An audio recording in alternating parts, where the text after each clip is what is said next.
Hi, this is Amrita, and you're listening to Jalees Cast. I'm in conversation with Dr. Muntar Al Kabani.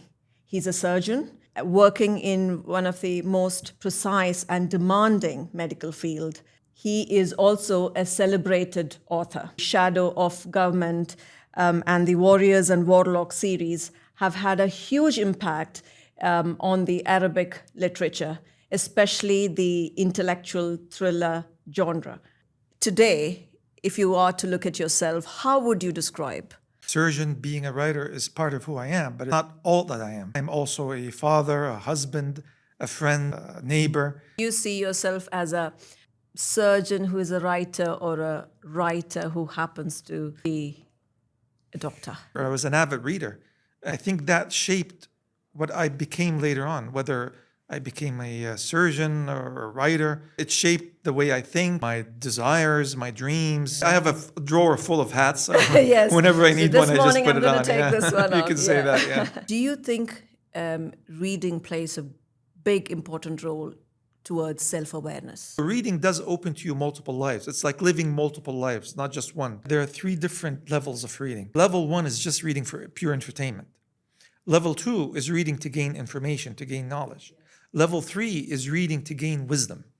But very few people, they read books to gain wisdom, to reflect on that information and to start forming ideas. And this is the most important level of reading, form your personality. One of the best sources, oddly enough, for that type of reading is actually, it's fiction. Yes. Good novel Yes. is a novel that makes you ponder once you finish reading that novel. It raises questions, but does not provide the answers. What hooked me into reading was the Chronicles of Narnia. A lot of times we read to gain information to show off about them, so that you find something to talk about at the dinner table. I didn't start reading to gain wisdom, perhaps in my 30s. Medicine and literature, they're quite intertwined. Is that because of the human experiences Part that of you it, yes. see daily on a day-to-day basis? When you have a mindset that you can always learn, that there's always something new to learn, that you can do things better, if you have that mindset in general, then that is a path towards growing. I find it to be more fulfilling. I find life to be more exciting when you're always, striving to learn something new. That mindset keeps your brain always young and Young and fresh. active.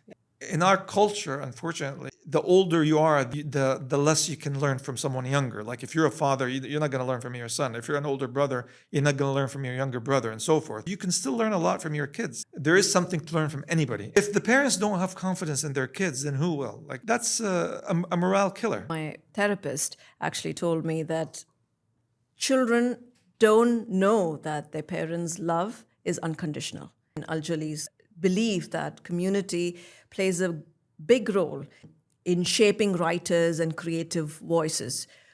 From your perspective, what can a space like Al-Jali's do better to support emerging Saudi authors or even established writers? Introducing these writers to the reading community. There are a lot of good writers out there in the beginning of their careers, and they don't have a large audience. And introducing their work to the audience of Jalees can help launch his career.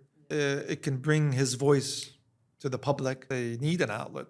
There is no media attention to him.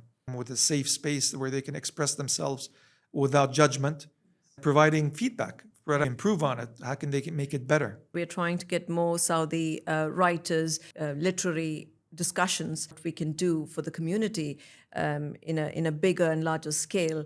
People don't realize the odds are stacked against you. According to American Publishers Association, 95% of books published, new books published, they go on to sell only 500 copies. 5%, they sell between 500 and 10,000 copies. Less than 1% of books published sell more than 10,000 copies.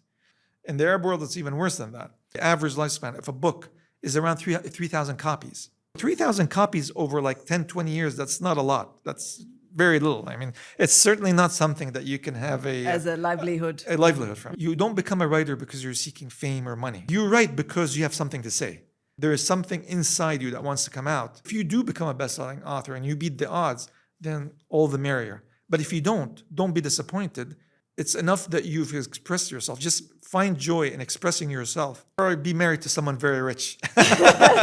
Having a successful book Does not get It's not a guarantee that everything you're going to write later on has become successful. So what are you going to do then if you flop? I'm pursuing a passion, an old passion of mine, and that is music. I found the time to just pursue it as a passion. What is music? Where does it come from? I find fascinating. It feeds my scientific mind, I guess. Yeah. It makes me wish that my father was alive. That To see to this. see that I did manage to achieve what he thought I would achieve at a certain point. You always pick my brains and make me think and ponder about, and reflect about what I did. And to you, thank you for listening to Jalli's Cast.